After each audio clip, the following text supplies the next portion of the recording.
si uno se pone a pensar en la historia de Venezuela, tiene un quiebre en 1911. Y ese quiebre se va a basar fundamentalmente en que pasa de tener una renta agraria, como fue a lo largo de todo el siglo XIX, a una renta extractiva de petróleo. Eso implica una posición absolutamente distinta al resto de América Latina. O sea, si bien sigue siendo exportadora de productos primarios, pero tiene una lógica distinta. Eso de pasar de renta agraria a renta petrolera también va a tener implicancias para otros países.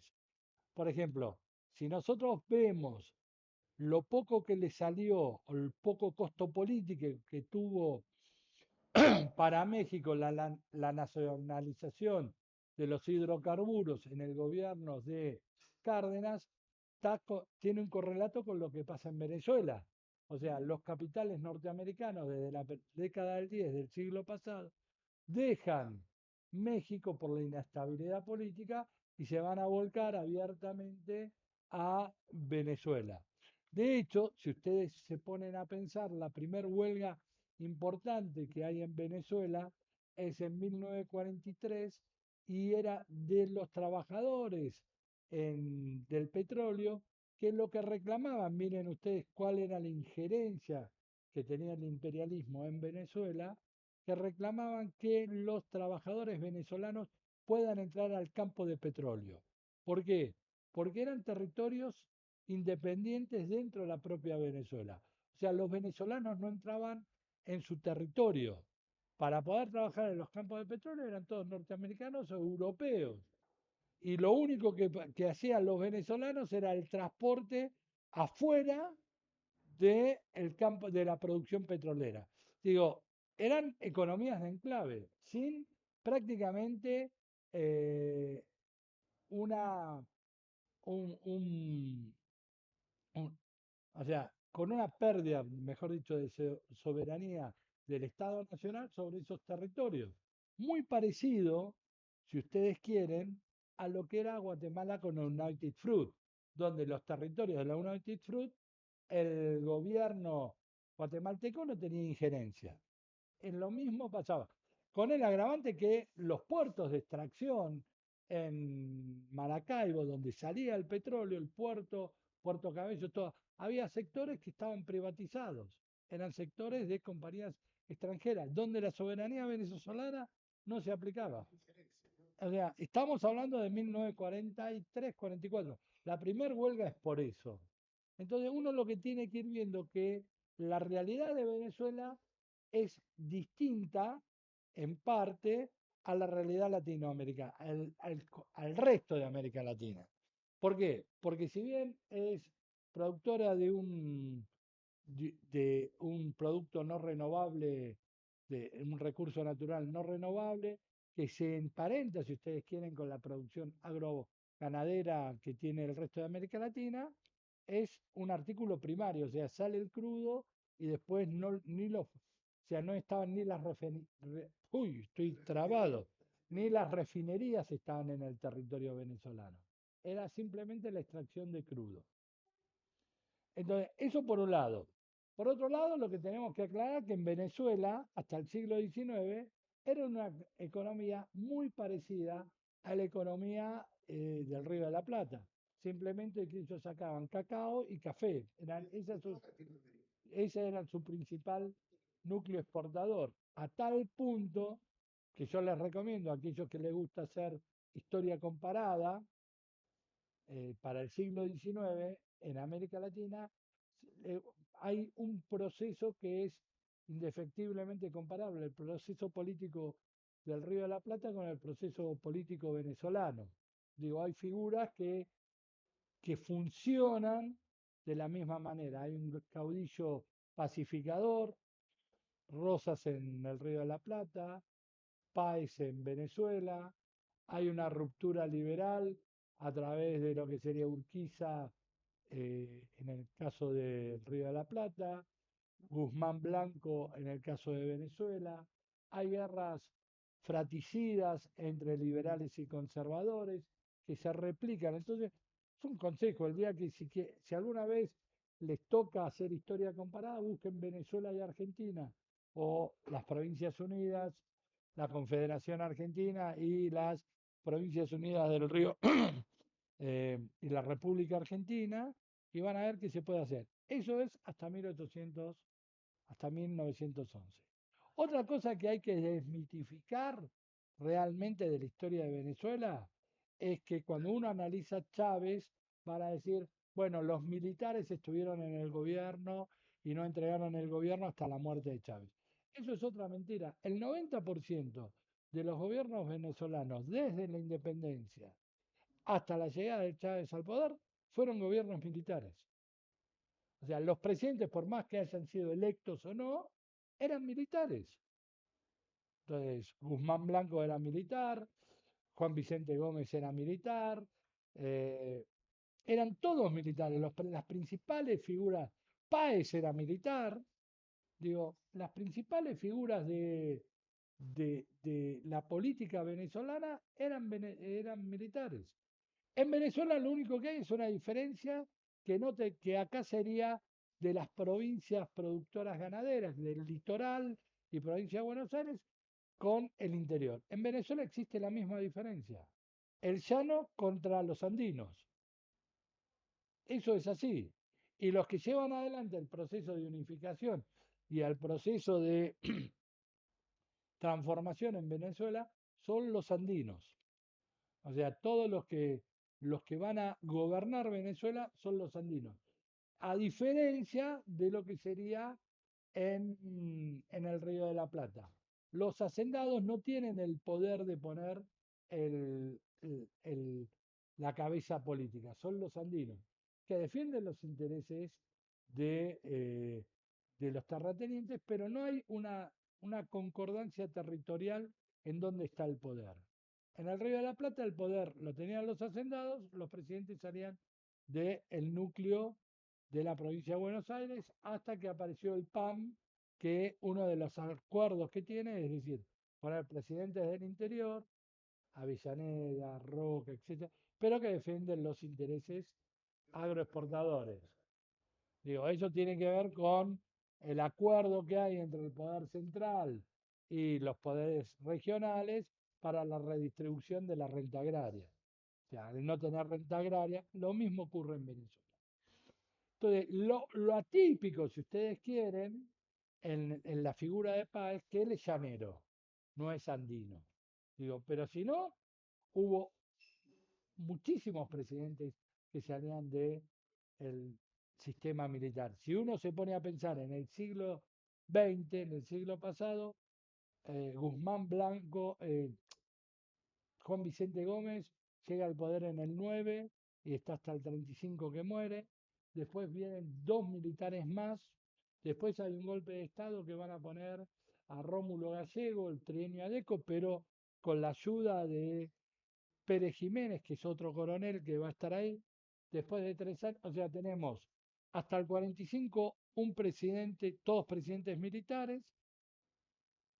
Hay 3 años que hay un presidente que es un literato, Rómulo Gallego, que es un escritor, uno de los más importantes de la primera mitad del siglo XX en Venezuela. Y después hay que esperar hasta el año 59, que se le da el golpe a Pérez Jiménez, y hay un interregno de militares, y después la democracia bipartidista o los no militares es del 61 al 93. Acción Democrática. COPEI y Acción Democrática que se van a ir turnando, por eso se llama democracia bipartidista. Esto es un panorama para que ustedes entiendan que Chávez no es, o el chavismo, no es una anomalía dentro de la historia venezolana. O sea, lo primero que hay que derribar es el mito este que es un militar que se alzó con el poder.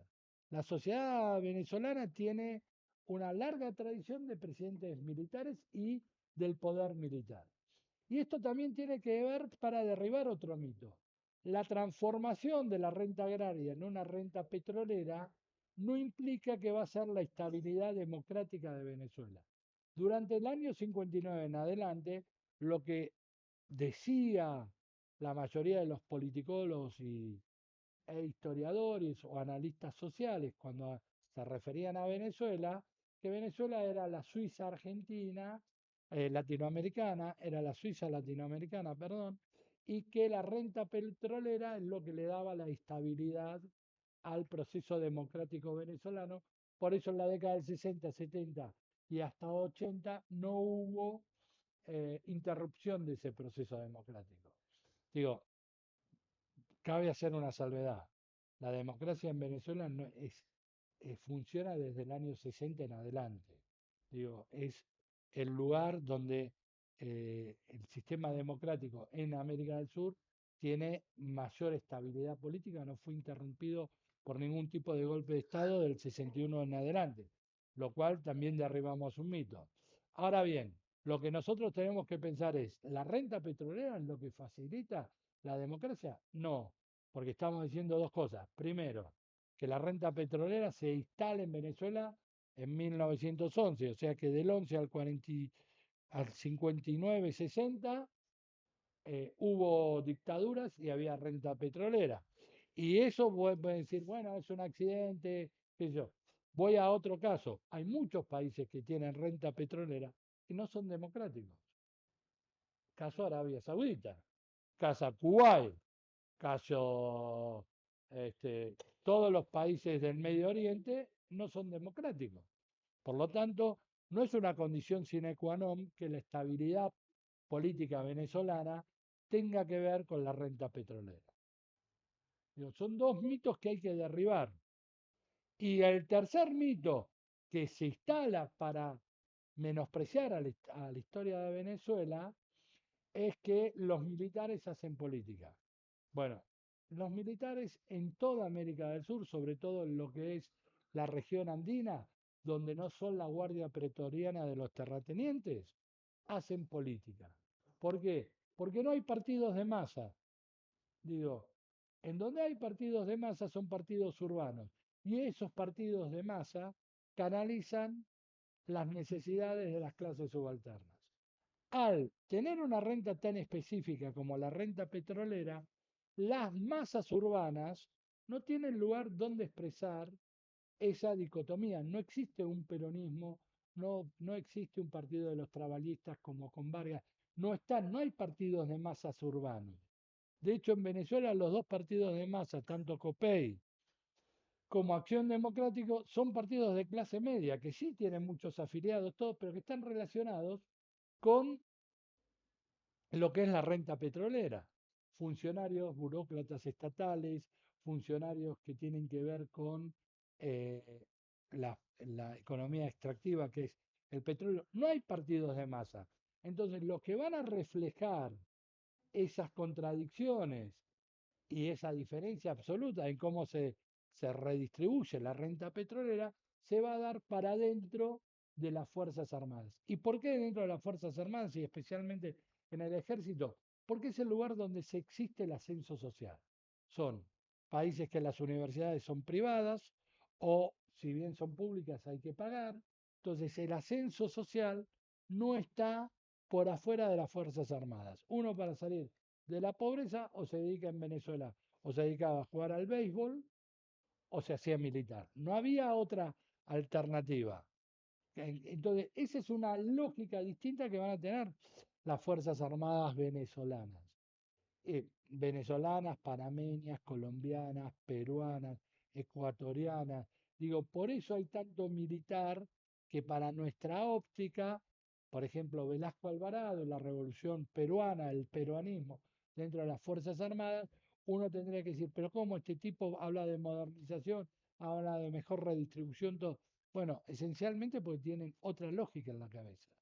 No son son profesionalistas y tiene que ver que son de cuerpos que están, que no son de caballería. Insisto con esto, no es casual que el ejército uruguayo, el ejército argentino, el ejército brasileño, desde su formación hasta la actualidad, las figuras más relevantes son de caballería. ¿Por qué? Porque son de la misma extracción de la clase dominante. O sea, Chávez era paracaidista. Nada que ver, nada que ver. Era comando paracaidista, era infantería. Si vos querés, infantería aerotransportada. Digo, no hay esta algo, conjunción de intereses entre pertenecer o estar en las filas del ejército y defender los intereses de los tierratenientes. Digo, yo puedo poner ejemplos muy sencillos, pero que ustedes lo pueden ver. ¿Cuál es la principal casa de remate? Lanús y Bullrich. Entonces, Alejandro Agustín Lanús fue presidente, digo. eh, Uno quiere ver cuál es el comandante en jefe del ejército en la década del 60, en la primera mitad, en la discusión azules y colorados. ¿Eh? No, antes de Onganía.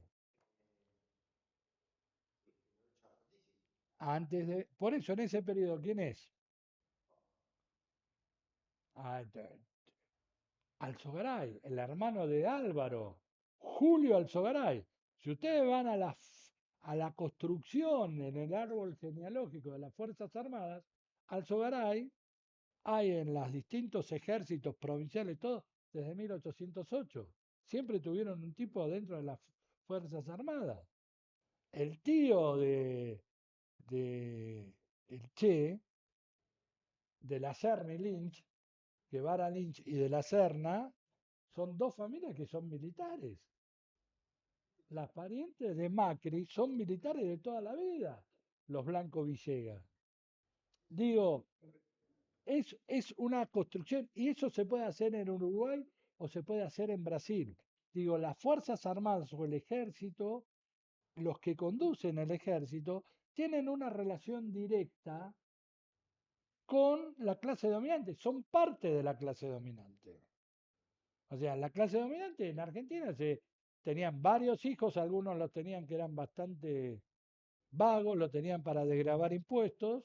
Y dije, ¿qué querés? Mirá el que me tocó, que gasta. Y había otros que los mandaban porque no se podían dividir las tierras.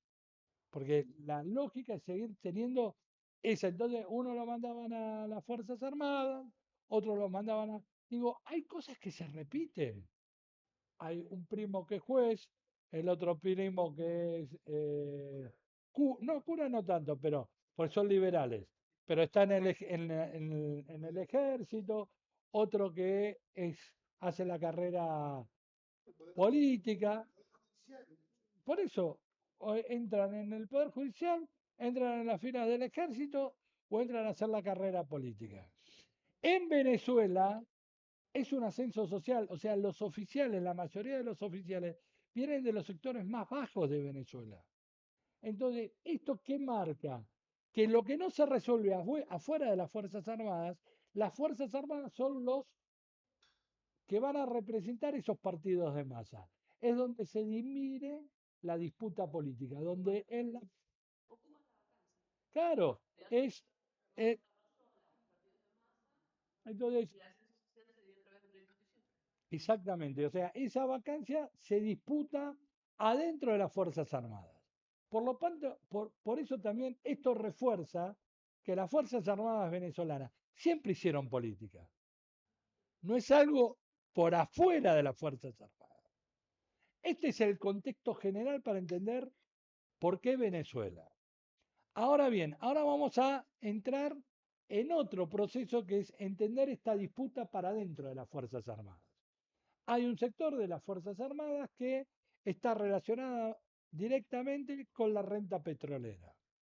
De hecho, el teorema, y es conocido así en la política venezolana, el teorema de Rómulo Betancourt, dice que con la renta de la petrolera, si él cumple el teorema de las 3C, las Fuerzas Armadas están tranquilas.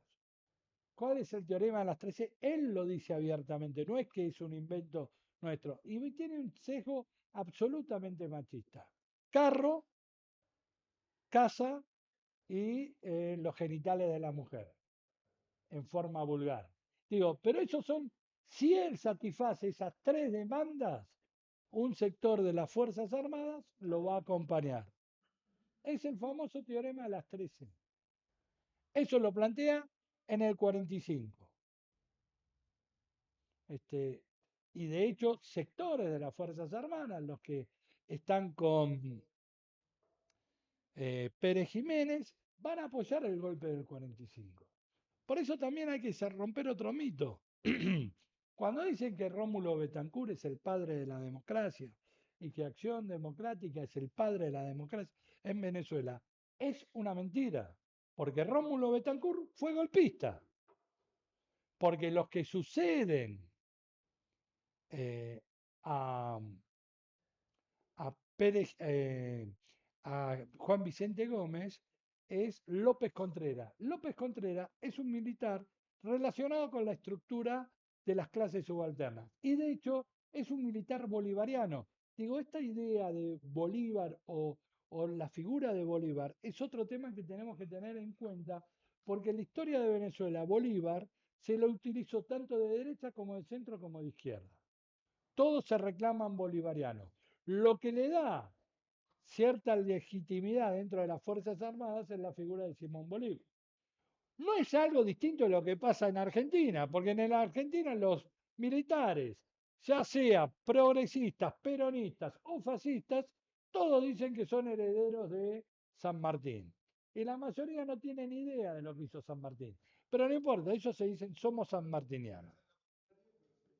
Este, digo, y para eso les recomiendo un hermoso película documental que hizo Eduardo Aliberti, Mala Junta, que analiza lo que es la Junta genocida del 76 en adelante y la compara con los principios sanmartinianos.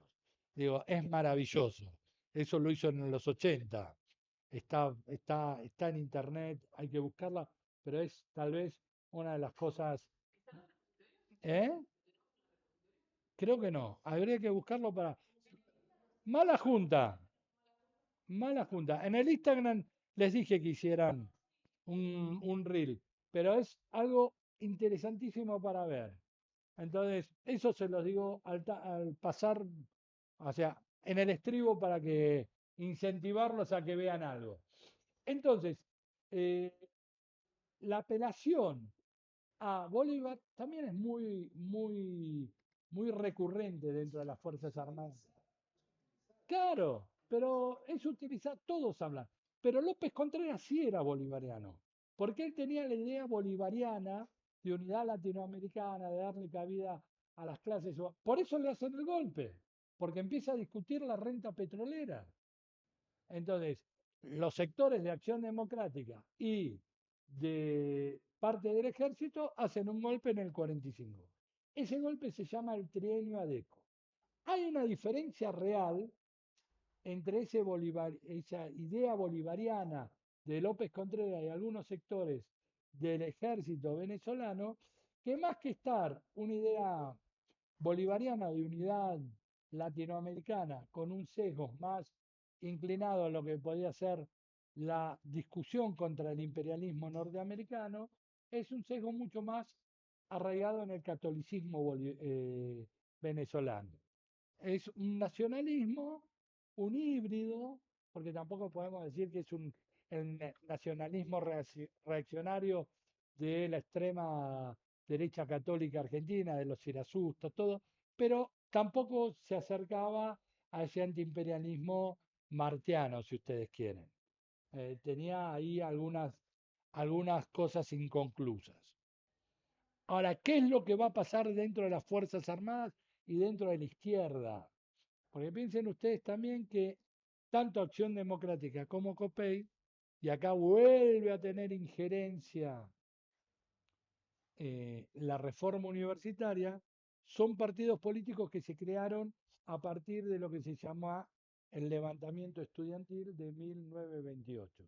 Digo, el Día del Estudiante en Venezuela no es el 21 de septiembre, sino sí es en septiembre, pero creo que es, si mal no recuerdo, el 17 o el 18, porque es un levantamiento estudiantil, hablando del antiimperialismo y hablando de la democratización de lo que es el régimen de Juan Vicente Gómez, que de hecho sale ahí la generación del 28 venezolana, que va a generar un conflicto con la represión de Jiménez y varios muertos. No demasiados, porque todos los que iban a la universidad pertenecían a la clase, eran hijos de la clase dominante. Lo que hace Pérez Jiménez, sacando en ese enfrentamiento, los manda a todos al exilio. Entonces, COPEI y Acción Democrática son partidos que se construyen en el exilio venezolano. Rómulo Betancourt va al exilio, Rafael Caldera va al exilio, por más que tenían matrices absolutamente antagónicas, Copey en su nacimiento y que tienen derroteros después antagónicos. Rafael Caldera era un falangista, o sea, el Copey está pensado en imagen y semejanza de la falange española, o sea, ese catolicismo eh, ultramontano, pero que se resistía a las ideas del liberalismo imperialista. Y Rómulo Betancourt viene de fracciones de izquierda, y esas fracciones de izquierda en el 33 se dividen y unos forman el Partido Comunista y Rómulo Betancourt forma Acción Democrática. ¿Cómo será el recorrido de los partidos que en las elecciones del 95 Copey va por un frente de centro izquierda y Acción Democrática es la derecha venezolana?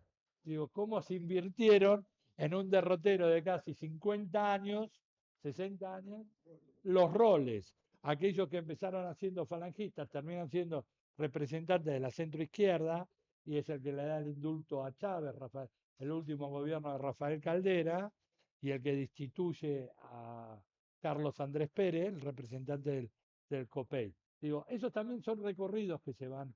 Pero todo esto que estoy haciendo a manera introductoria es para que entiendan realmente el proceso venezolano. Entonces, en el 48 este proceso o este trienio ADECO va a ser desplazado directamente por Pérez Jiménez. Pérez Jiménez dice, yo la verdad no necesito a estos inútiles, me quedo yo con el paquete, y va a gobernar durante 12 años Venezuela, con un intento que hacen casi todos los tiranos latinoamericanos en la primera mitad del siglo XIX, de enmascarar esto, lo que hizo Batista, lo hizo Trujillo, digo, enmascarar esto con elecciones amañadas. Él llama elecciones en el 52, arma un frente que va acompañado por el Partido Comunista Venezolano, cosa rara, pero no tan rara, porque nosotros vemos que el Partido Comunista Cubano también acompaña a Fulgencio Batista en un periodo de una semidemocracia. Entonces, esto tiene que ver con que va a explicar algunas cuestiones que van a pasar en la década del 50 en Venezuela. ¿Se acuerdan? Le hablé del broderismo, esa idea de fusionar el capitalismo por el secretario. Bueno, el partido cubano y el partido venezolano comunista son los más broderistas de todos. O sea, no es raro que acompañen a Pérez Jiménez, porque tenían posiciones bastante eclécticas y lo que le interesaba era resolver la cuestión del dinero. Lo que pasa en Venezuela es algo distinto a lo que pasa en Cuba. ¿Por qué? Porque mientras en el 53 es el Partido Ortodoxo y los estudiantes de las universidades cubanas los que forman el Frente 26 de Julio, en Venezuela lo que van a hacer es una ruptura dentro del Partido Comunista y lo que sería la Juventud Comunista va a empezar a entablar relaciones directas con el ejército o con estas fracciones nacionalistas eh, que son bolivarianas dentro del ejército venezolano. Por lo tanto, hay un desarrollo en las Fuerzas Armadas venezolanas de que para el año 59, que es cuando se produce el golpe a Pérez Jiménez, el Partido Comunista Venezolano había tenido un desarrollo celular dentro de las Fuerzas Armadas que incluía a más de 5.000 oficiales dentro de lo que es la lógica de las Fuerzas Armadas. Piensen ustedes, imagínense que un ejército tenga 5.000 oficiales comunistas, con el carnet comunista, digo, perteneciente al Partido Comunista Venezolano. Digo, eso explica un poco el derrotero que va a venir después. No, pero por eso están en células. están en la clandestinidad. O sea, no dice, yo soy, porque de hecho el Partido Comunista está prohibido por constitución en Venezuela. O sea, y la constitución del 61 sigue excluyendo al Partido Comunista como, o a Causa R o a todos los partidos de izquierda, están excluidos de la disputa política. Por eso están en forma de células. Y hay partidos que no tienen esa lógica de incorporar a los militares. Digo, los responsables de esto es el Frente Juvenil, que hay dos actores que casualmente son los que arman el Frente Militar, pero son después los primeros en romper con Chávez, Peskov y Douglas Bravo. O sea, los dos tipos, porque ahí también hay una especie de valoración de decir, esto me pertenece a mí, yo armé esto y cómo este militar se queda con todo el paquete. Eso es otra discusión. Por eso Peskov y Douglas Bravo son terriblemente opositores al chavismo. Y esto también va a explicar por qué la guerrilla que existe en Venezuela durante 10 años, del año 61, del 60 al, no, del 61 al 70, 9 años, no nace ni en las clases trabajadoras ni en Venezuela, de Venezuela, ni en las universidades venezolanas. La guerrilla venezolana surge dentro de los propios cuarteles. Son militares que intentan un golpe en el 61 y que son derrotados. Este, el porteñazo, así se llama, este intento de golpe de Estado, que se da en Puerto Cabellos, que para que ustedes tengan una referencia, Puerto Cabellos es lo más similar a Puerto Belgrano, donde está la principal base de la Armada, tenés la Fuerza Aérea y tenés un cuerpo de ejército. Lo mismo pasa en Venezuela. En Puerto Cabello tenés la principal base naval, tenés un cuerpo del ejército y tenés la principal base aérea de Venezuela. Estos militares que se levantan contra Rómulo Betancourt van a tener algo que tiene que ver, son los llamados desocupados. ¿Por qué?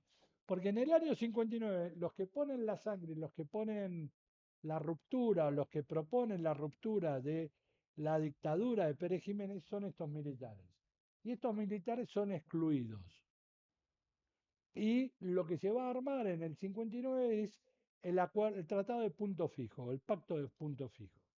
El pacto de punto fijo se llama así porque supuestamente se firmó en la casa de Rafael Caldera, las afueras, en la hacienda de Rafael Caldera, en las afueras de Caracas. El pacto de punto fijo se firma en Estados Unidos, en Nueva York. Y el que le suelta la mano a Pérez Jiménez fue el gobierno de Estados Unidos. Eso es así. Y lo que firman el pacto de punto fijo es COPEI, Acción Democrática, Fede Cámaras, la Central de Trabajadores Venezolanos y una parte de la Iglesia Católica. ¿Qué es lo que dice el pacto de punto fijo? Hay un acuerdo político cómo distribuir la renta petrolera, que eso sí va a garantizar que funcione la democracia venezolana. ¿Cuál es el acuerdo? El que gana se queda con el 70% de la renta petrolera y lo distribuye a piacere y el que pierde se queda con un 30%. Nadie queda excluido, ni ganadores ni perdedores de este acuerdo de cómo redistribuir la renta petrolera.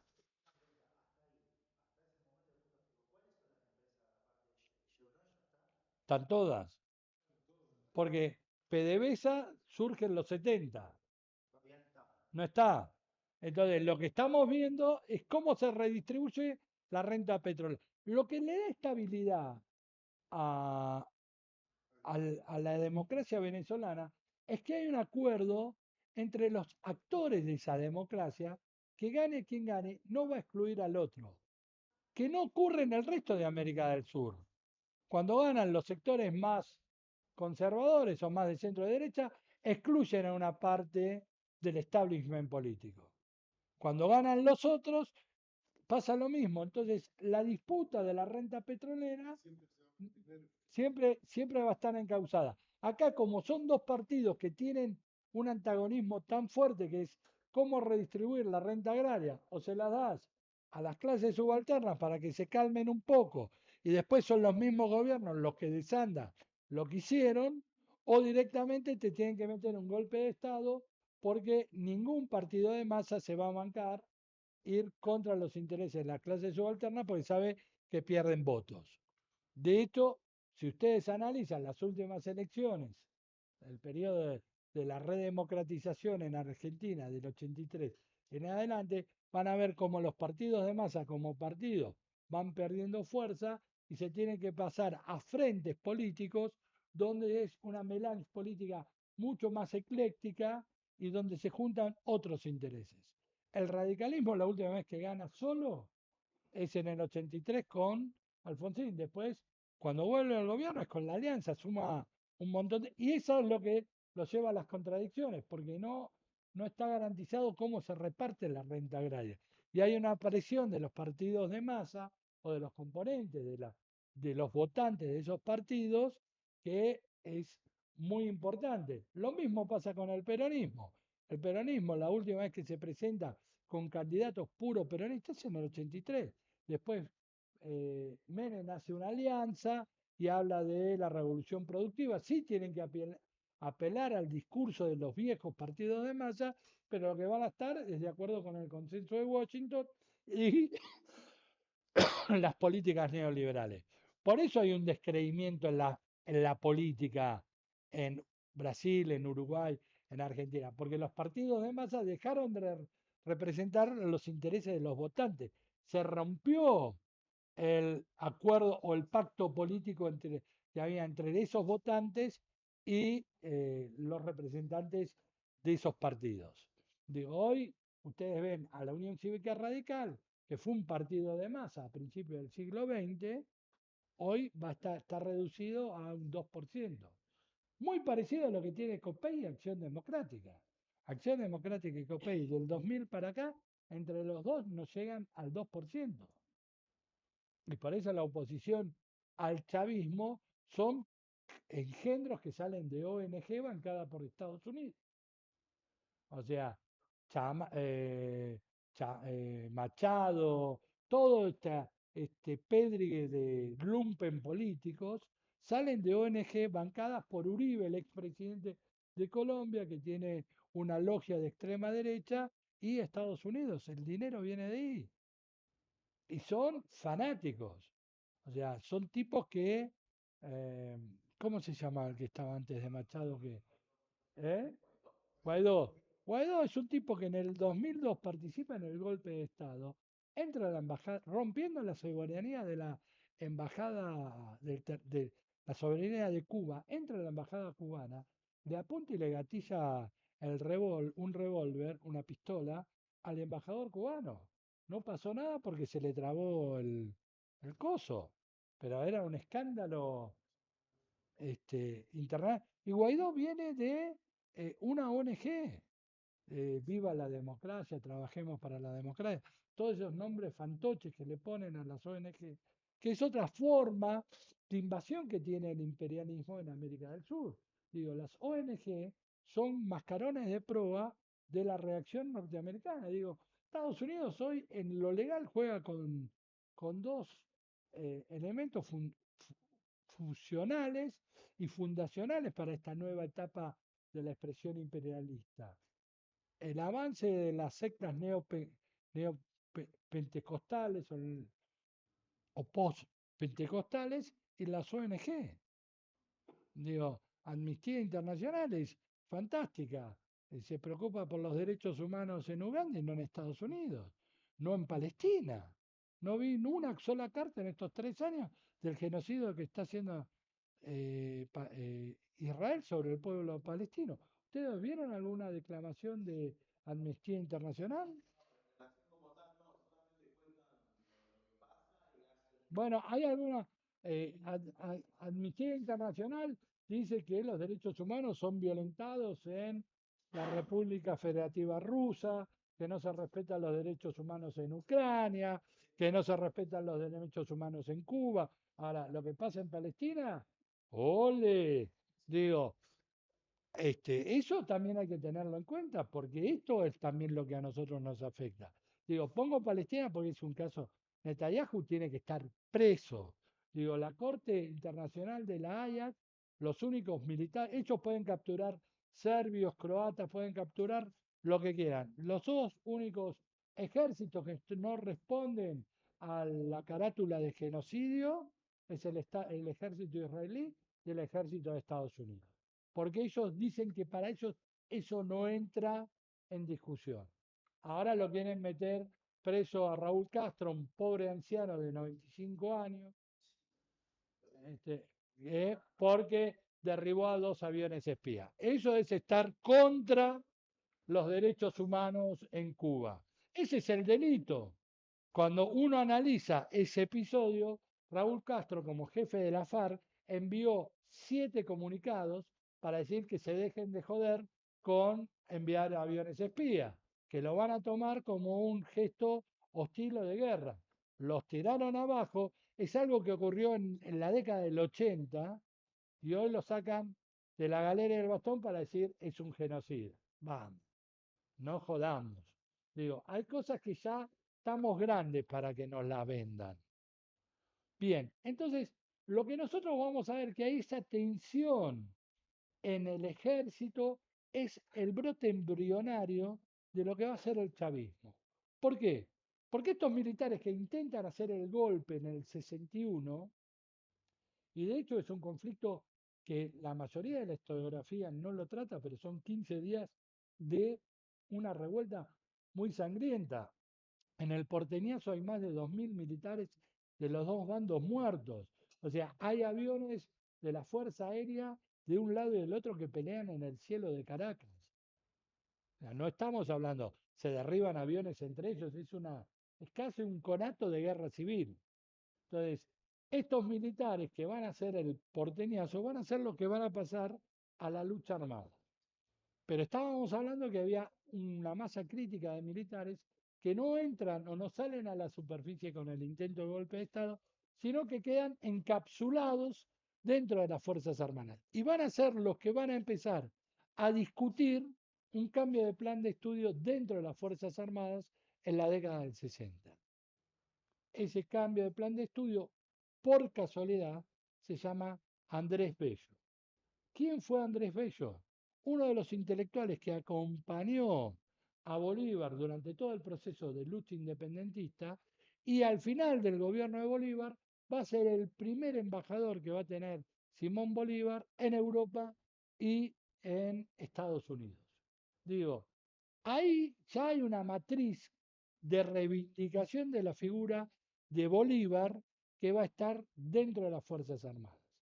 Y para convencer qué es lo que ocurre en Venezuela, hay una aproximación de las Fuerzas Armadas venezolanas a la figura de lo que estaba ocurriendo en Sierra Maestra y a todo el proceso cubano. Por eso, si ustedes me dicen, antes de seguir evolucionando en la explicación de Venezuela, si ustedes me preguntan, Venezuela y Cuba son revoluciones verde-oliva, porque las llevan adelante las Fuerzas Armadas Revolucionarias. Digo, y pensando que hay una fracción de las Fuerzas Armadas venezolanas, por más que hable de la legalidad de estar dentro de las Fuerzas Armadas, son unas Fuerzas Armadas revolucionarias.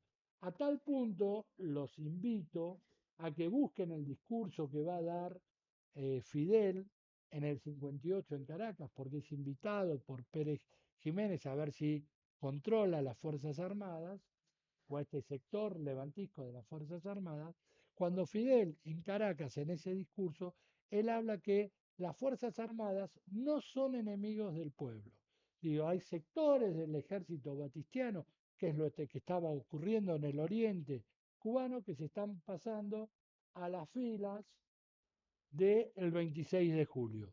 Y hay sectores de las Fuerzas Armadas venezolanas que son naturalmente aliados de los procesos de izquierda, porque son martianos, porque lo que él dice, hay componentes en las Fuerzas Armadas, tanto cubanas como venezolanas que son antiimperialistas.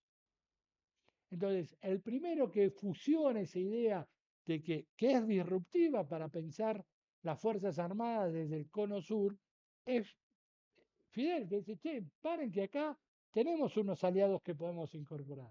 Eso mismo le dice a Allende cuando va, dice, fíjate, Que acá no hay eso. fíjate, ¿ves? Si vos no pones orden en la parte militar, a vos se te va a poner en contra. Y Allende no le da bola.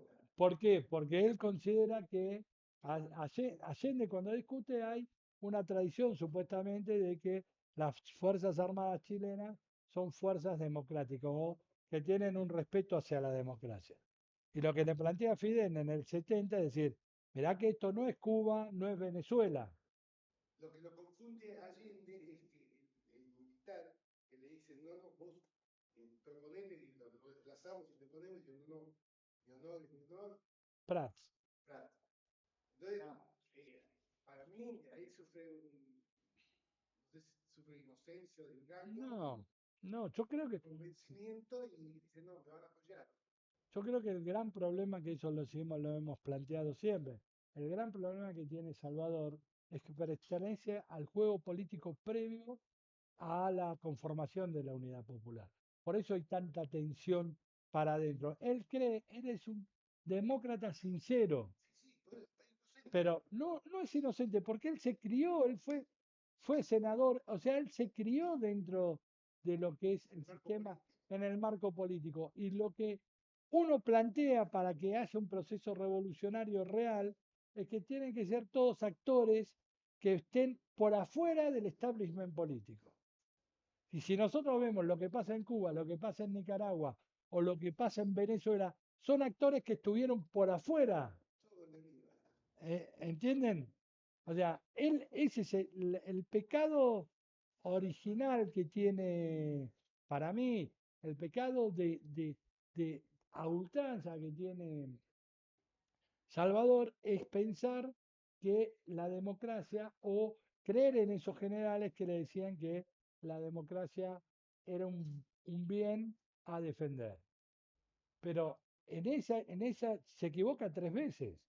Se equivoca con el asesinato de Schneider, porque lo mata la extrema derecha militar chilena. Se- Siendo figurar que la izquierda. no, la derecha, eso siempre estuvo en claro que fue la derecha con la anuencia de Estados Unidos. Se equivoca al nombrarlo a Prats, porque Prats no es un oficial legalista, pero cuando las papas queman, renuncia y se va, y se equivoca cuando le crea a Salvador Allende que es democrático. Digo, tres errores comete en poco tiempo. Y algo que Fidel le había dicho, descabezar a las Fuerzas Armadas, porque si no, te van a llevar puesto. Digo, y esto es lo que ocurre en el 58 en Venezuela, cuando llama a conformar alianzas entre los sectores antiimperialistas del ejército y los sectores antiimperialistas que se movían en el plano de la izquierda. Esto también le va a dar una explicación por qué Venezuela y sobre todo Rómulo Betancourt va a ser un enemigo acérrimo de la revolución cubana, porque él sabe y es consciente que los militares que se oponen a la acción democrática tienen lazos y vasos comunicantes muy profundos con Cuba. El que propone a la OEA la expulsión de Cuba es Rómulo Betancourt, es Venezuela. Venezuela siempre fue un territorio hostil para Cuba hasta la llegada del movimiento revolucionario 200 al poder, hasta la llegada de Hugo Chávez al poder. Durante 30 años Venezuela fue el principal enemigo que tuvo Cuba entre los países de América del Sur y de América Latina en su conjunto. Por ejemplo, cosa que México nunca lo tuvo. México siempre fue un aliado de Cuba, pese al bloqueo, pese a un montón de circunstancias y pese a la presión eh, norteamericana. Digo, México es la meca de todo exiliado latinoamericano. porque los mexicanos eso lo tienen como política de Estado. Cualquier exiliado latinoamericano puede ir a México con una sola condición, no inmiscuirse en la política interna. Mientras seas exiliado y sigas craneando cómo retornar a tu país y hacer lo que tengas que hacer en tu país, está bien. Cuando vos empezás a participar de la política interna, terminás preso como Adolfo Gili. O sea, Gili, que ustedes lo han leído, nosotros lo damos cuando vemos la Revolución Mexicana, que él habla del- de la revolución obrera y después del agrarismo, etcétera, la revolución inconclusa que él la llama. Estaba exiliado, se fue de acá en la noche de los bastones largos en el 66, quiso ir a hacer política interna en un ala trotskista de México y se comió 3 años preso. Pero dice, la revolución inconclusa es un texto maravilloso porque lo hace en prisión sin ninguna fuente. O sea, era todo el bagaje y el conocimiento que él tenía de la Revolución Mexicana, lo cual es un desafío intelectual extraordinario. Y es muy buen libro, pero las críticas que siempre se le hizo, tiene muchas críticas, pero la crítica principal es decir que no existen fuentes. Digo, se lo dicen a Adolfo Gili, no se lo dicen al Perín que no pone una puta cita en un puto libro, perdón la expresión.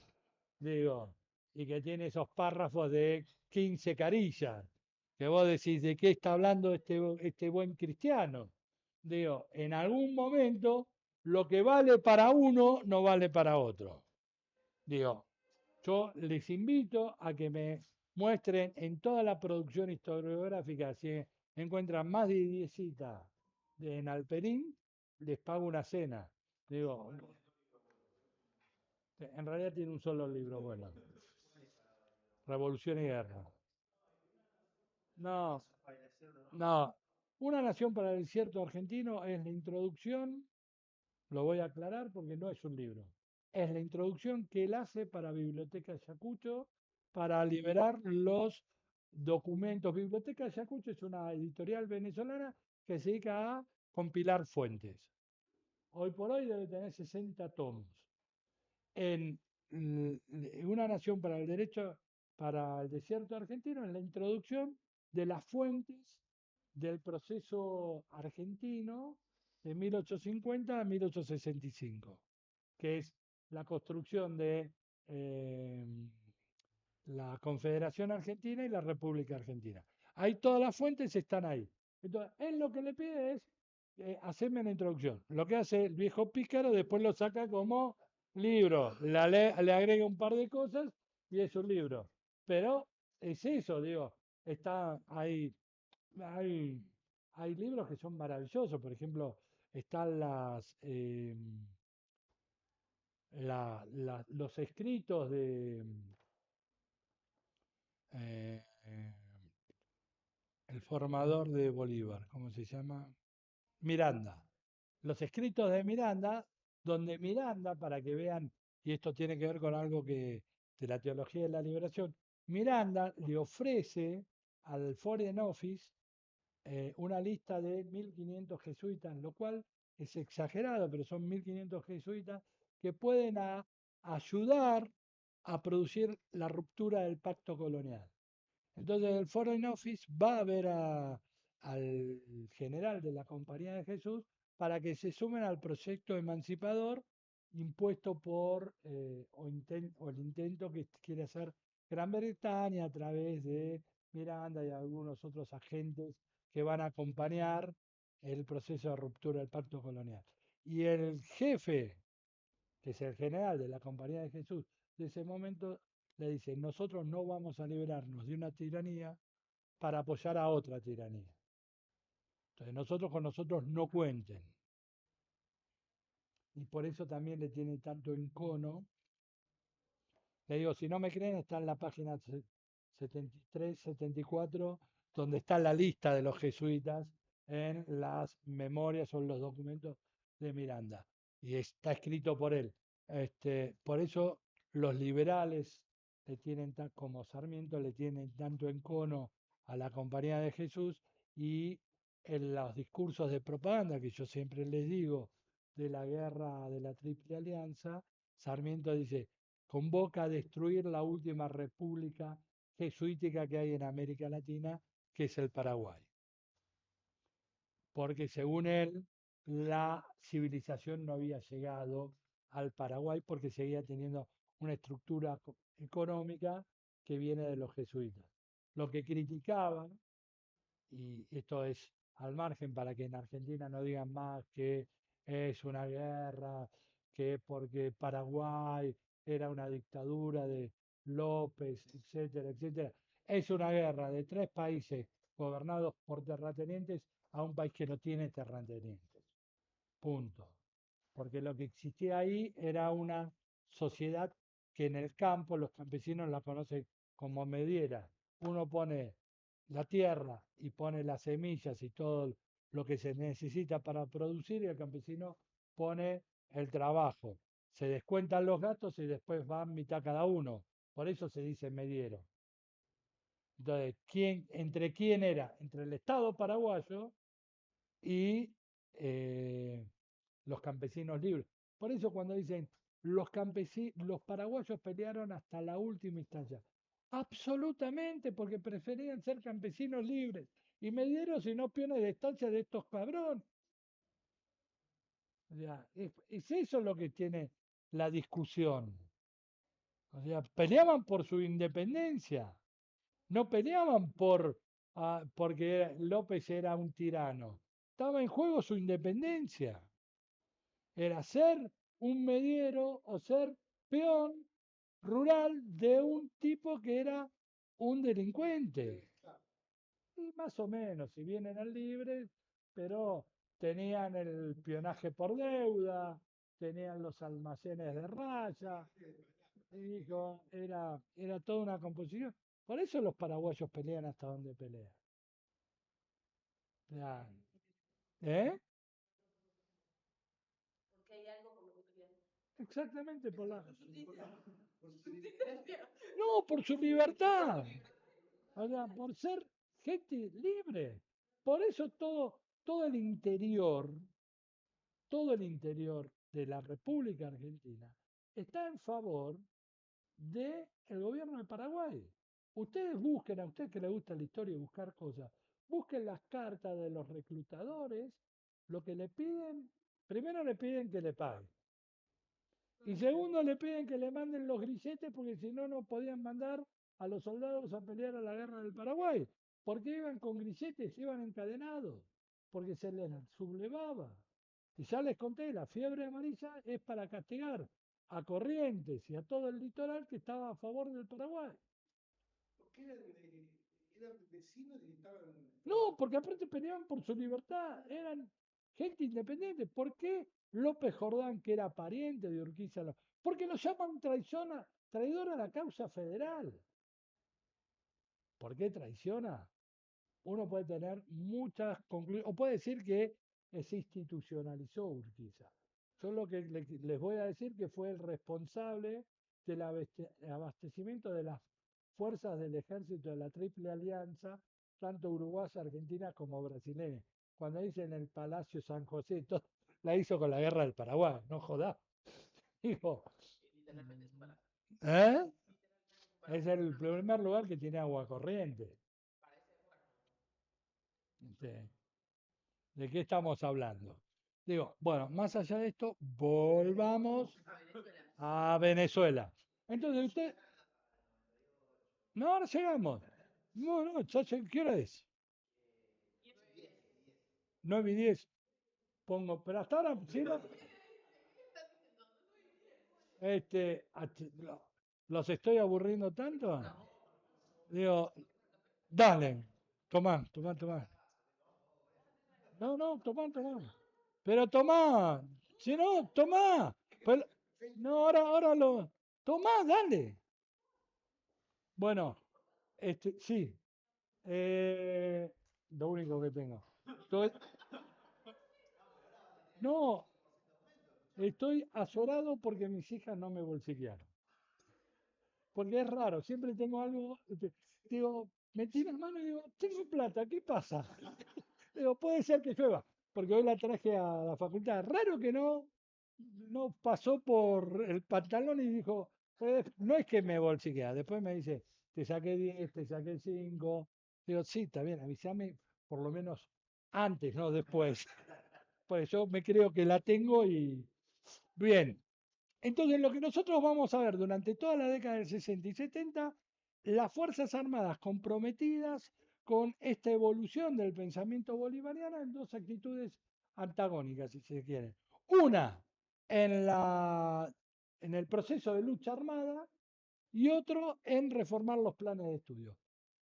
El plan Andrés Bello, que es el que se va a poner en funcionamiento, ¿por qué es tan importante? Porque cambia la matriz de formación de los oficiales del ejército, de la Fuerza Aérea y de la Marina venezolana de forma definitiva.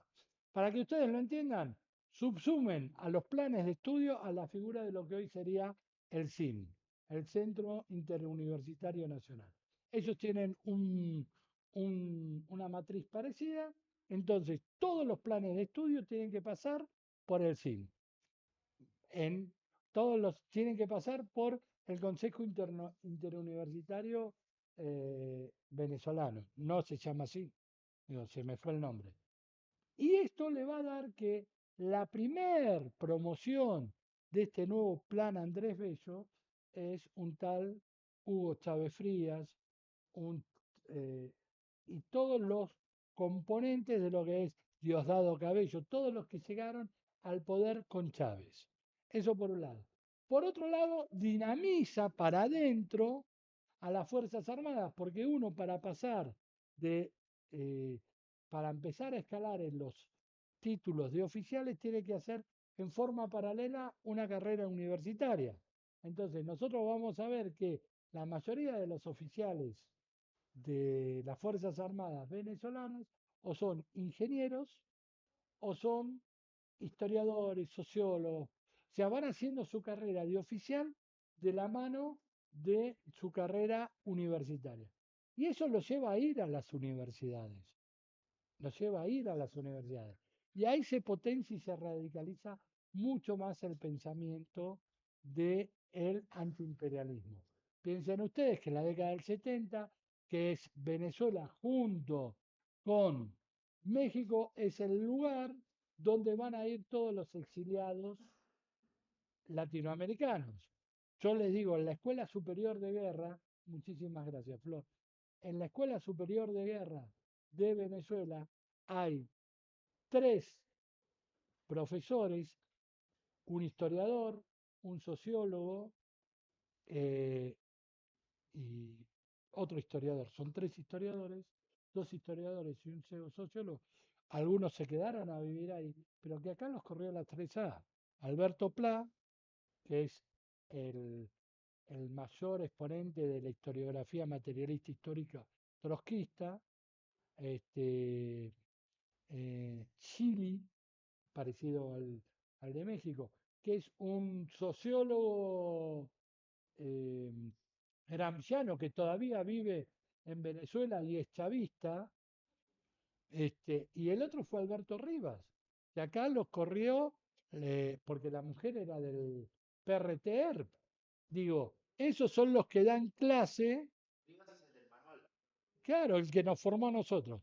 Digo, Alberto Ricardo, sí, Alberto Ricardo Rivas, que acá la mujer era del PRTR y él pertenecía a la JUP, y se van de acá y los primeros laburos que ellos dan es en la Escuela Superior de Guerra de Venezuela.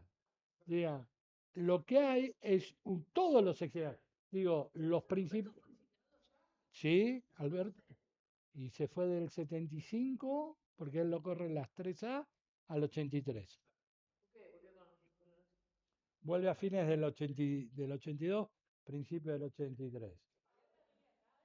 No, sí, en La Plata, pero se alejó. An- em, Bello, Claudio Bello, el que hace la reforma y el plan, la nueva ley de educación superior. En Argentina también es exiliado en Venezuela. es otro, De esto que estás nombrando, de estos intelectuales que radicaron en el exilio. y que son todos que vienen de la izquierda. Digo, Ricardo Alberto, que fue titular acá, Ricardo, nos contaba, él después fue a dar a la Universidad de Mérida. Y los que tomaron, él estaba dando clases y los que tomaron la Universidad de Mérida, porque le había aumentado el precio del comedor, fueron los estudiantes de la maestría que eran todos oficiales del ejército venezolano. O sea, tomaron y cuestionaban los aumentos desproporcionados que tenía el comedor universitario. Digo, igual que acá, ¿no? Cursabas con militares. Digo, acá eso lo hizo Del Bello en la década del 90, que todavía se le exige en los 90 y principios del 2000, había mucho oficial que cursaba, mucho de la Marina cursaba historia, y mucho de prefectura. A más de uno se hizo capitanes, que estaban acá. Decía, bueno, no es que uno cambiaba el discurso, pero sabía que si se venía la goma, en vez de 220 te podían pasar 12 voltios. Te agarraban con una batería. Yo le decía, yo grito igual como un chancho, pero no me pase 220, te fui profesor tuyo. Aflojá. No, eso era. No, pero tuvimos muchos egresados. De hecho, se recibió de historia en el 2003-2004 el jefe de la base naval en Mar del Plata. Ahora, No, el que estaba en ese momento. O sea, era jefe de la base naval y cursaba. Del periodo de... Eso lo copió del Bello del modelo venezolano. Calculo que sí. No, no, calculo que sí, porque una de las cosas que plantearon el plan Andrés Bello en Venezuela era para garantizar que las Fuerzas Armadas funcionen como un partido político y sean democráticas, era mezclarlo en la educación superior con la gente, que no sea una casta. Y también tener una formación que no sea en el ambiente y con las voces propias Y que tengan que de ver con la... porque es muy común este proceso al revés, ¿no? El ejército contrata civiles para para que den trabajar clase en las ahí. escuelas, la formación de oficiales, ¿sí? Pero no es inverso. Y te digo, muchos oficiales en la primera, en el 2006, 2007, argentinos iban a hacer sus posgrados a Venezuela. Entonces sus directores de tesis eran militares chavistas, que ahí no sé cómo resolvieron sus cuestiones para adentro, pero eso ocurrió y ocurre hasta ahora. O sea que esto también te da un resguardo. ¿En qué sentido? Cuando llega al poder, vos tenés cuadros formados en términos políticos que te permiten, en el lockout patronal que hizo PDVSA, cubrir todos los puestos jerárquicos, porque Chávez barrió a 15.000 burócratas, suplirlos con miembros de las Fuerzas Armadas en actividad, que no eran porque estaban por ser general, coronel o brigadier, porque eran ingenieros en petróleos, ingenieros. eh, ¿Entendés lo que te digo? Eran sociólogos.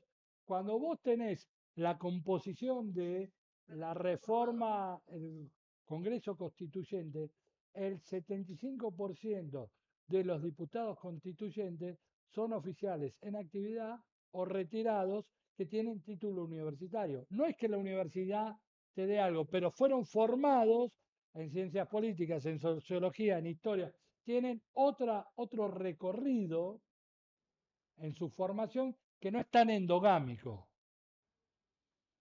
no es tan endogámico. Y eso es lo que le permite ese plan Andrés Bello, que no tengan que ir a formarse a la Escuela de las Américas.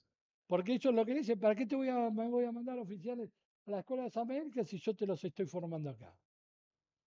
Y es el único país de todo el cono sur y de Centroamérica que no mandó oficiales a la Escuela de las Américas en su historia, a Panamá. Venezuela no tenía oficiales en la Escuela de las Américas.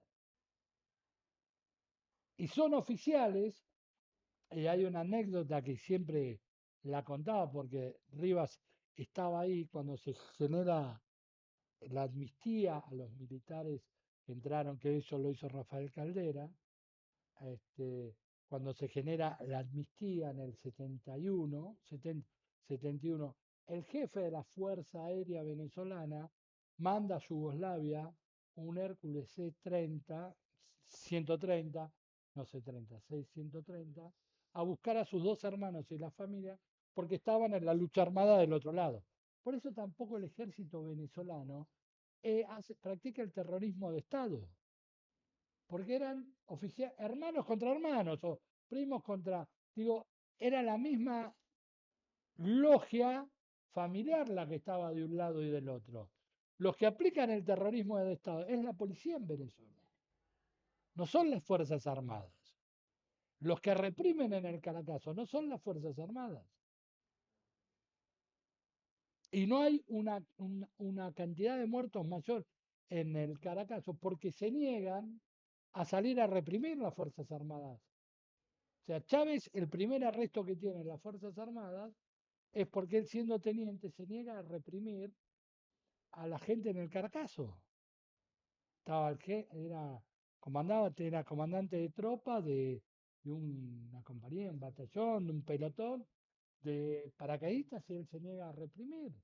Pero él, como todos los que van a formar la composición del movimiento bolivariano 200. Ya Y, tenía una formación. entonces, lo que nosotros vamos a ver, que esto que yo les planteé al principio, tiene una lógica en el recorrido de lo que son las Fuerzas Armadas venezolanas. Lo disruptivo en esa lógica de construcción política que tienen las Fuerzas Armadas es que las posiciones más antiimperialistas, nacionalistas bolivarianas, a partir de la década del 50 van a confluir en un frente con las posiciones de izquierda. De hecho, el hermano de Chávez es uno de los dirigentes más importantes de Causa R, que es un movimiento de izquierda. Chávez milita en la izquierda venezolana durante toda la década del 70. Diosdado Cabello también, eh, Padrillo López, el que removieron ahora, todo el cuerpo militar que llega con Chávez tiene una militancia en partidos de izquierda. Y por eso él habla del socialismo siglo XXI. Digo, en esa lógica, él apela mucho a esa tradición católica cristiana que tienen las Fuerzas Armadas antiimperialistas y le suma la palabra del siglo XXI. Porque su espejo no es el socialismo real, sino es el, el castrismo, si ustedes quieren. Entonces, lo que nosotros vamos a ver es, a partir de esta construcción que se va haciendo en la década del 70 y del 80, en el año 92, estas logias militares van a confluir en un intento de putsch político. No es un golpe de Estado. Y acá vamos a tener otra relación con los desocupados del 61. La proclama de los que se levantaron con Rómulo Betancourt es gobierno de transición de 3 meses, convocar a una asamblea constituyente y reformar la constitución y entregarle el poder a los que consiguieran el favor popular. Eso es en el 61.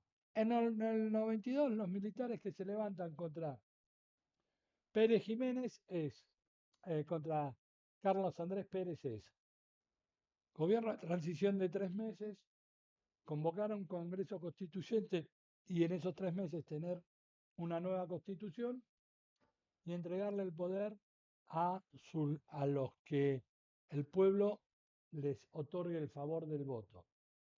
En el 92 Chávez es derrotado, pero hay algo que va a marcar esto que yo estoy haciendo una línea histórica para dentro de las Fuerzas Armadas. Primero, el que le va a pedir que se entregue y va a garantizar la vida de Chávez y de todos los sublevados es el jefe de la inteligencia venezolana. Es el general que llevó adelante el plan Andrés Bello. O sea, y es el formador, el tutor ideológico de Chávez. Y le permite algo que a ningún derrotado se le permite hablar 15 segundos por cadena nacional y a los medios internacionales.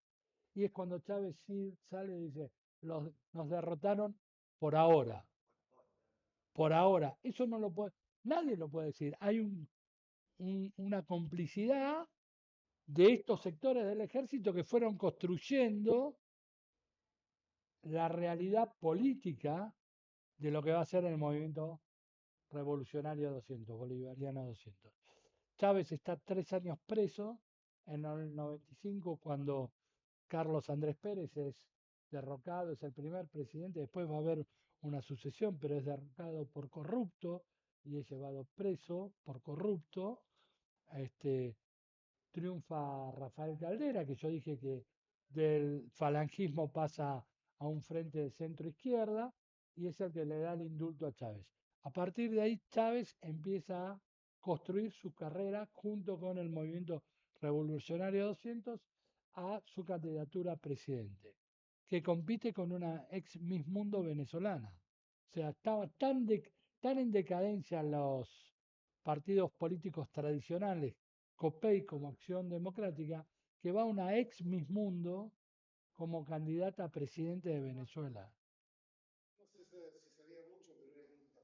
Tampoco pues estaba grande, o sea, no existía el Botox. Es el tema de la vacancia, en el sentido de que claramente el momento del intento de no estaba la vacancia dentro del escenario político para que se generara, y ahí viene ese gesto por parte de su formador. Bueno, no es la coyuntura para que vos lo puedas realizar.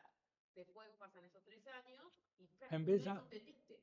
y aparte de eso, piensen ustedes, y ahí lo relaciono con los dos levantamientos, lo primero que hace Chávez cuando llega al poder después de ganar las elecciones es jurar y dice, juro por esta constitución moribunda, y a los 6 meses convoca a un Congreso Constituyente, se hace una nueva constitución y obliga a todo el mundo a renunciar y que se vote con la nueva constitución.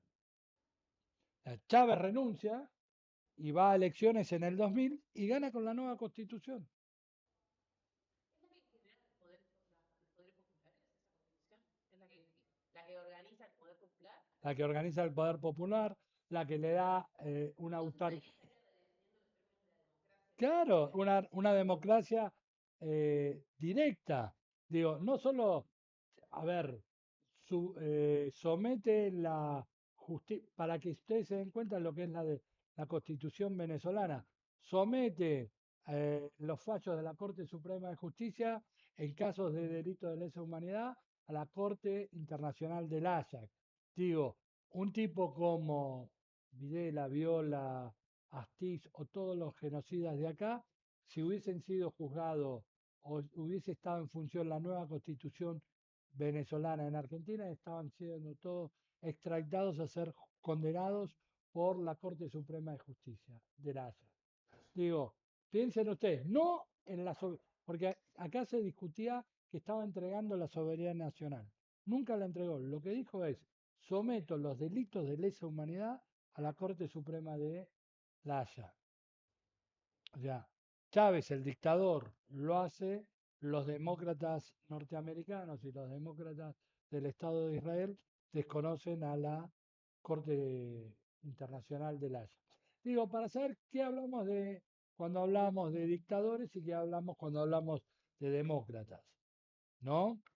¿Y qué tipo de democracia ¿Y qué democracia? ¿Cuál es la diferencia entre una democracia directa y una democracia representativa? Esa constitución que puso Chávez lo que tiene es la revocatoria del mandato presidencial, lo cual evita a cualquiera hacer un golpe de Estado. Por eso yo nunca entendí por qué la oposición opta por el golpe de Estado. Sí la entiendo, porque no pueden ganar elecciones. En la revocatoria de mandato es si uno consigue la mitad más uno de los electores que votaron en una elección y considera que el presidente rompió el pacto político por lo cual lo llevó al poder. Pensemos en la época de Menem, la revolución productiva, y nos metió el neoliberalismo hasta el tuétano. Si alguien en ese momento, con esa constitución, conseguía 4 millones de firmas, que es con lo que Menem ganó con 8 millones, más o menos, si conseguía 4 millones de firmas, directamente el presidente tiene que renunciar y el vicepresidente tiene que convocar elecciones en 30 días. ¿Qué es lo que le pasó a Chávez en el 2004? O sea, primero lo quisieron echar por un golpe de Estado que fracasa en el 2002. Y después por la revocatoria del mandato. Le juntaron la firma. Chávez convoca elecciones y gana por el 90% de los votos. Digo, esa es la constitución venezolana. Digo, piensen ustedes lo que es una democracia directa. Piensen ustedes lo que es una democracia directa. Ahora bien, todo esto que estamos viendo que se construyó y que lo pueden ir leyendo, y sobre todo en las lecturas, no voy a ahondar sobre el caso de el golpe de Estado, todo eso, porque ustedes ya lo han leído. Digo, lo que uno tiene que pensar, ¿qué pasa hoy con el chavismo? ¿O qué es lo que pasó? Y si ustedes me preguntan, y esto como cierre, porque el resto del recorrido más o menos uno lo sabe. Digo, no es una dictadura porque en menos de 27 años tuvieron más de 35 elecciones y perdió una sola el chavismo, la de 2007, que después se resuelve por una enmienda constitucional. Lo que se discutía en la elección del 2007 no era la reelección indefinida. Lo que se discutía en el 2007 era la tenencia de la tierra y la propiedad privada. Lo que Chávez propuso en el 2007, que haya 9 tipos de reconocimiento de propiedad, desde la propiedad privada hasta la propiedad comunitaria. Y había distintos anclajes de cómo el recorrido tenía que ser para que en algún momento desaparezca la propiedad privada.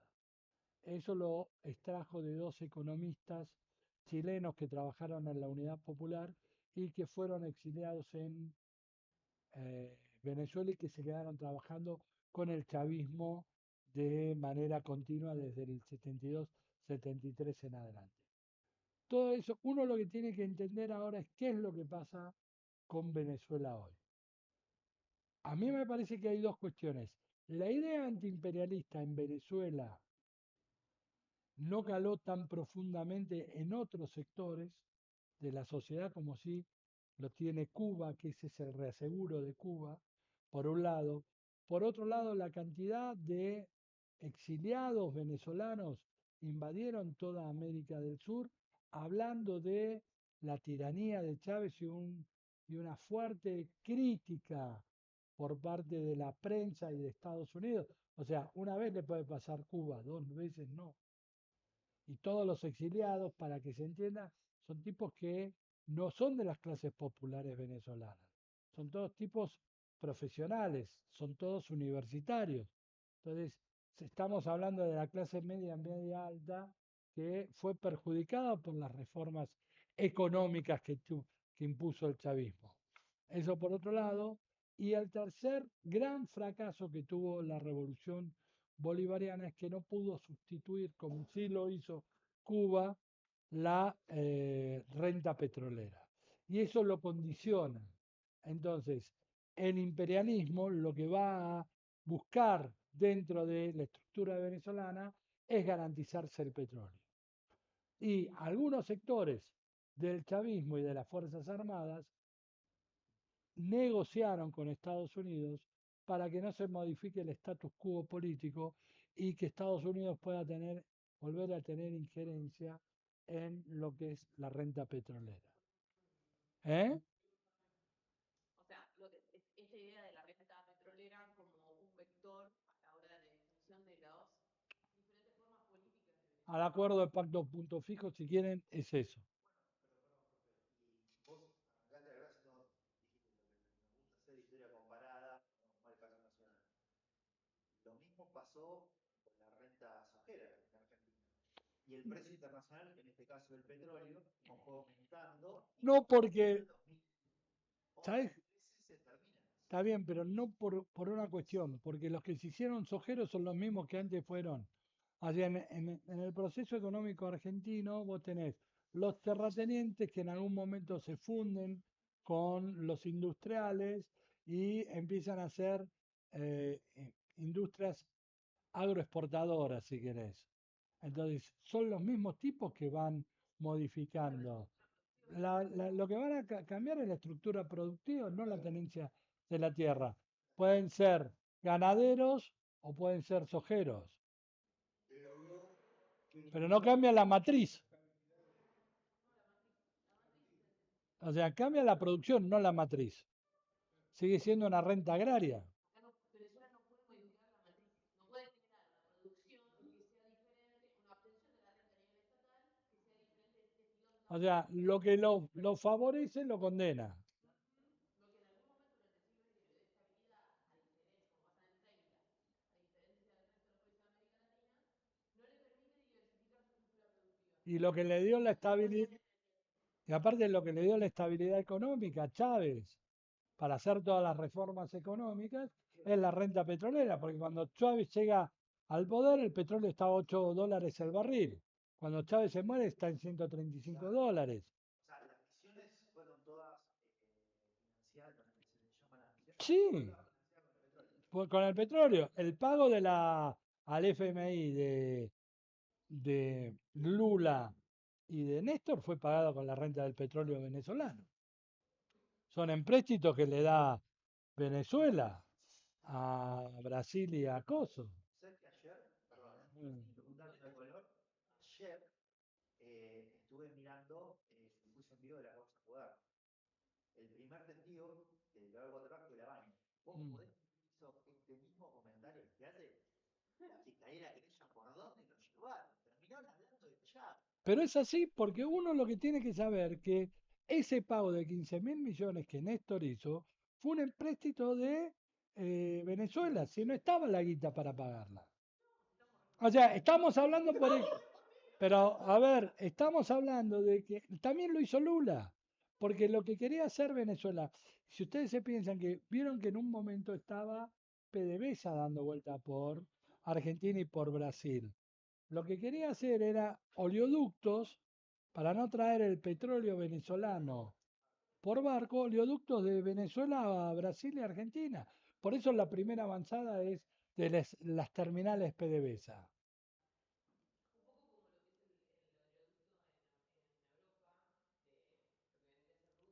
Ah, claro,